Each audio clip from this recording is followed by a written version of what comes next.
De retour dans Passons Patrimoine, je suis avec une femme, et oui, pas coutume aujourd'hui, la première de la journée pour cette deuxième session de Passons Patrimoine, toujours sur Patrimonia, première édition pour nous. Je suis avec Rachel de Valicourt. Bonjour Rachel. Bonjour Karine. Directrice générale Primonial Ingénierie et Développement, une société généraliste avec une belle histoire depuis plus de 30 ans. Est-ce qu'on peut revenir justement sur ton parcours et puis aussi sur l'histoire bien sûr de Primonial ? Alors mon parcours sera beaucoup moins long que celui de Primonial, même si on s'en approche. Primonial, c'est une société qui a été créée un peu plus de 30 ans, avec pour objectif de s'adresser globalement à la gestion de patrimoine et à sa distribution. À l'origine, c'est une distribution salariée d'abord, et puis très vite on s'est intéressé aux conseillers en gestion de patrimoine indépendants. Et on s'est mis à faire des offres, à proposer des solutions innovantes, puisque ça a toujours que l'innovation, c'est quelque chose qui caractérise fortement le groupe Primonial. Et aujourd'hui, on vit notre belle vie sur deux pans de distribution pour ce qui concerne le wealth management, la distribution intermédiaire et la distribution directe. Et puis donc aujourd'hui, encore une fois, la distribution immobilière avec Primonial REM France et ses filiales européennes. Alors j'imagine que, fort de ton expérience, tu peux peut-être jauger au bout de 2 jours l'atmosphère qui règne, les questions, les doutes.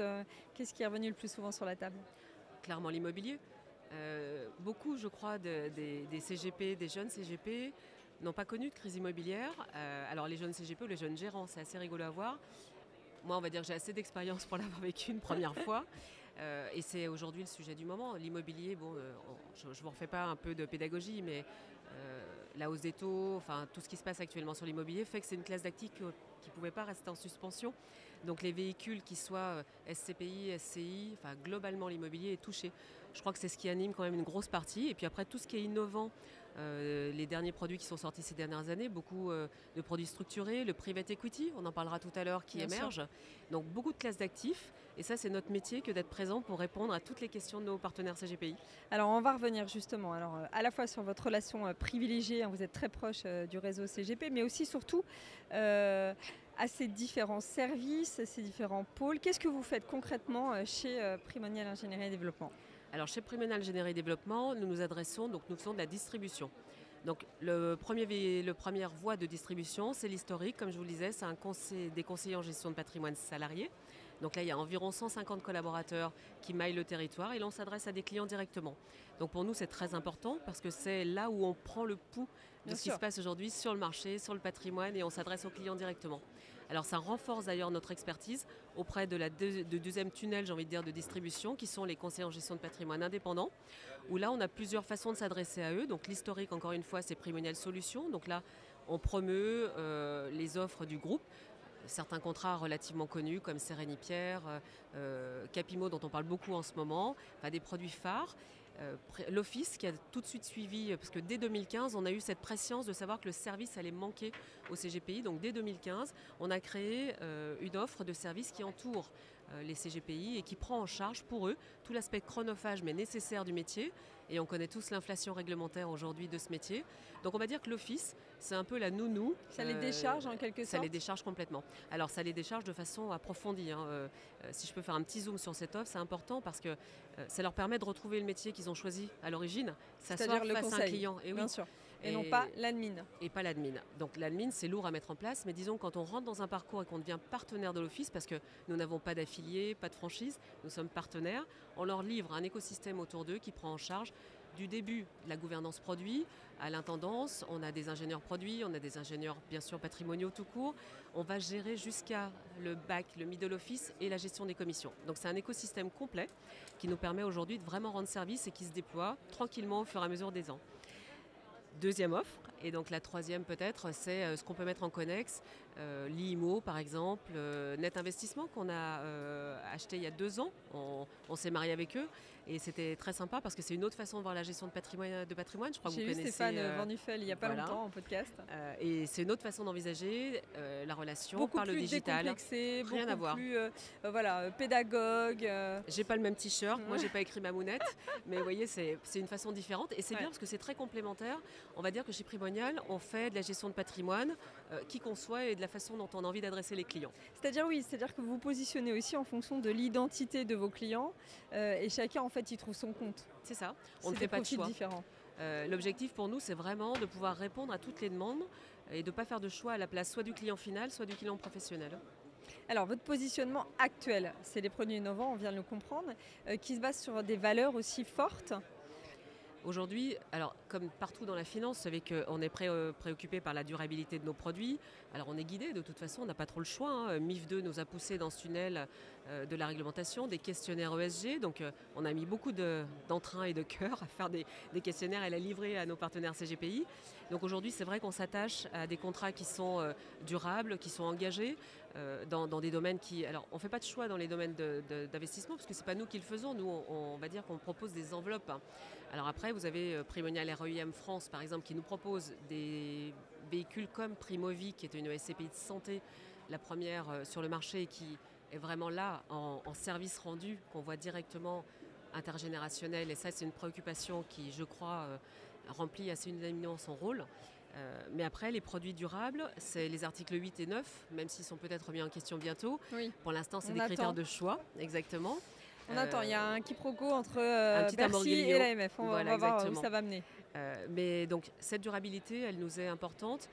L'important aussi, c'est d'avoir des produits qui permettent à chaque client d'exprimer ce qu'il a envie d'exprimer aujourd'hui dans le choix des sous-jacents de ses produits. Donc nous, on s'attache avec nos partenaires assureurs notamment, ou structureurs de produits, à pouvoir proposer cet éventail très large.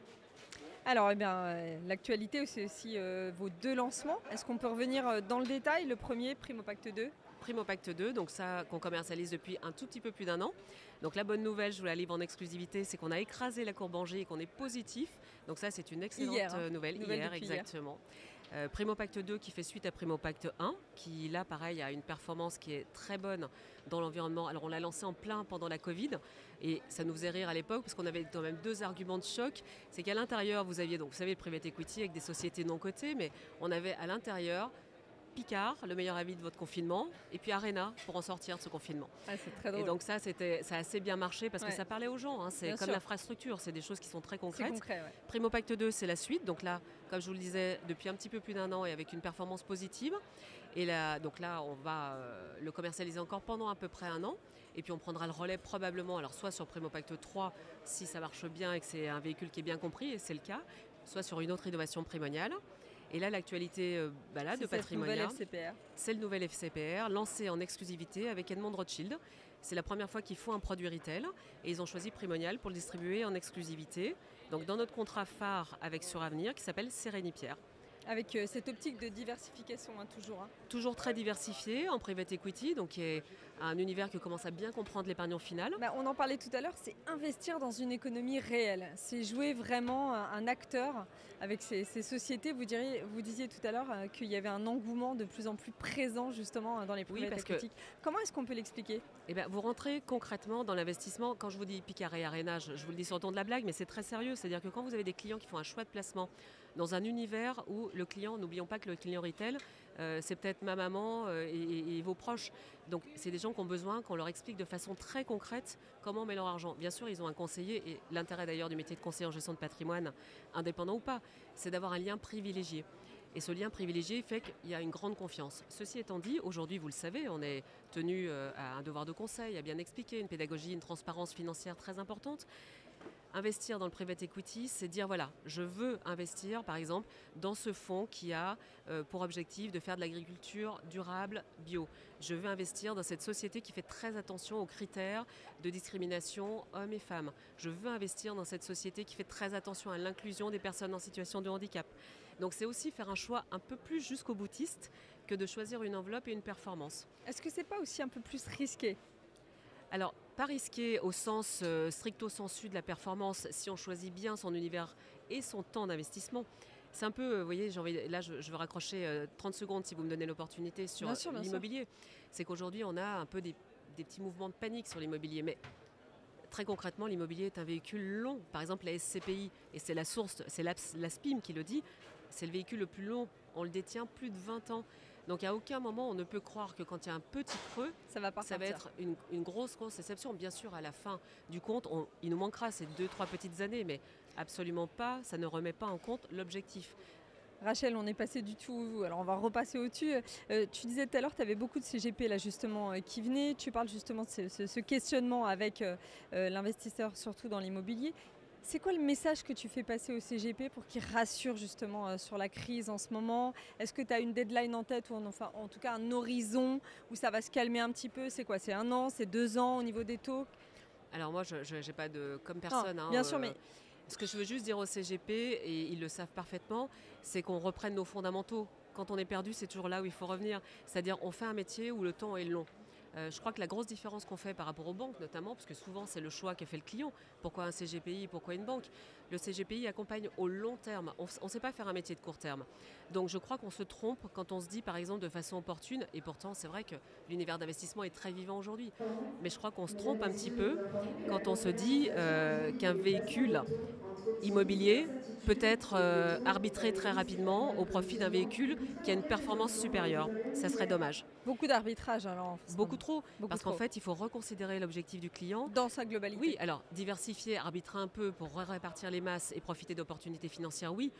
Peut-être détruire de la valeur un peu tôt parce qu'il y a eu une petite déception, je crois que c'est prématuré. Et si on revient aux fondamentaux, encore une fois, on est avec les CGPI et les clients sur des temps très longs. Donc ça, il faut savoir le respecter. Sinon, on perd un peu le sens du métier qu'on exerce, à mon avis. Et puis, tu voulais aussi qu'on revienne sur un gros sujet, c'est l'éducation financière, la pédagogie, mais ciblée auprès des jeunes. Eh bien oui, parce que moi j'ai un fils de 16 ans et je constate que lui est très intéressé, peut-être parce que je fais un métier où il entend parler de ça. Mais c'est possible. Il comprend ton métier? Vaguement. Vaguement. Ouais, Vaguement. On est d'accord, la notion de CGP, c'est pas évident. Ah, mais pas du tout. Bon, lui, il voit aujourd'hui, vous savez, les jeunes, sans faire de... je sais pas, tu l'as peut-être constaté, mais sans faire de raccourcis, ils veulent soit de la crypto parce que ça peut faire 60%, soit rien. Voilà, il n'y a, pas de milieu. Non, il n'y a pas d'alternative. Donc c'est pour ça que je parle de pédagogie financière. Il me semble que si on leur expliquait mieux les univers d'investissement, nous on travaille dans un métier qui est passionnant. Tout est ouvert, on peut jouer avec toutes les classes d'actifs, les pondérer. Et derrière les classes d'actifs, il y a beaucoup d'intérêts. On le parlait tout à l'heure, des boîtes dans lesquelles on investit, on sait chez qui on va. On peut aider des startups, on peut faire plein de choses. On peut aller voir les immeubles dans lesquels on a investi. Et les jeunes aujourd'hui, alors sans vouloir faire vieille... j'allais dire conne, pardon, c'est ce qui me vient, mais c'est l'adage un peu, c'est de dire, un peu rabat-joie et un peu revenir sur des fondamentaux, de dire, il faudrait quand même qu'on les intéresse. Alors moi, je suis au-delà de la gestion du budget parce que ça, c'est vraiment, c'est comme les écoles ménagères dans le temps, hein. Mais simplement de leur dire, peut-être, comment on construit un patrimoine. Comment on fait, même si par exemple le crédit est un peu cher aujourd'hui, c'est quand même le seul outil qui permet de faire levier et de s'endetter. Parce qu'il ne faut pas oublier que bien sûr aujourd'hui les taux sont hauts, mais peut-être qu'ils redeviendront bas. Et probablement dans les cycles mal économiques. habitués ces dernières années. En fait, ce sont des taux qui sont quasiment normaux par rapport à ce qu'on a connu il y a 10-15 ans. C'est ça le problème. Mais justement, parce qu'ils n'ont pas connu ça, ils ont du mal à se l'envisager. Mais il faut reprendre encore une fois Là, on parle de primo-accédant aussi. Oui, bien sûr. Ouais. Mais bon, donc les jeunes plus globalement, mais qu'ils soient très jeunes ou pas, il me semble qu'il manque quand même cette petite brique quand on est à l'école, de savoir combien coûtent les choses, comment ça marche, pourquoi on s'endette et à quoi ça sert, et pourquoi papa et maman ont acheté une maison. Enfin, et je trouve que ça, on n'en parle jamais. Et après, il nous arrive des gens qui viennent en stage et ils découvrent complètement l'univers. Et ça, c'est un peu dommage. On en parlait pour les femmes il y a quelques années. Quand on a eu le droit d'avoir un chéquier, toi et moi, c'était chouette. Mais là maintenant, je trouve que ça a bien avancé. Moi, j'ai reçu pas mal de nanas au micro et puis on est plein de femmes dans l'univers et c'est bien. Absolument. On a peut-être clin d'œil à tous les garçons, un côté un peu pratique. En fait, ce qui est assez drôle, c'est que les nombreuses femmes que je reçois au micro me disent que de tout temps, la femme gérait le porte-monnaie. Mais oui. Tu vois ? Avec ce qu'on voulait bien lui donner, mais voilà, exactement. Mais par contre, pas en dehors de la maison. Bon, voilà. On va pas mais faire du girl power, mais c'est important. Et ça, c'est bien. Et plein de jeunes femmes. Moi, je vois plein de jeunes gérantes ou inspectrices, directrices régionales. Moi, j'en ai plein dans les équipes. Des jeunes filles qui sont super, qui sont vraiment engagées. Et je suis hyper contente parce que c'est vrai qu'on a une bonne parité homme-femme. Ça se challenge beaucoup et ça, c'est assez chouette. Mais plein de jeunes femmes et ça, c'est vraiment bien. Mais ça se porte aussi. Je pense que c'est important. Pour conclure, j'ai envie de te demander, c'est quoi l'enjeu 2024 pour Primonial? L'enjeu 2024 pour Primonial et pour les autres, c'est de réussir à remettre les clients dans une pensée positive par rapport à leur épargne. Encore une fois, il faut toujours tirer une bonne leçon d'une mauvaise crise et peut-être là, ne pas s'emballer, laisser un peu aller les choses. Les livrets sont pleins, maintenant il va falloir se décider. Bien sûr. Et donc repartir sur les fondamentaux, encore une fois, par rapport à ces objectifs, parce que certaines personnes veulent prendre du risque, d'autres pas. Les CGPI sont là, donc je crois que le message que j'ai à délivrer, c'est faites confiance à votre conseiller, il va proposer plein de choses fantastiques. tout va remonter un jour quand on ne sait pas, donc il faut prendre ses précautions, mais surtout bien être à l'écoute de ce qu'on veut pour soi et pour l'avenir. Merci Rachel, c'était Rachel de Valicourt, directrice générale Primonial Ingénierie et Développement. C'était vraiment super de t'avoir au micro de Passion Patrimoine. Merci Karine.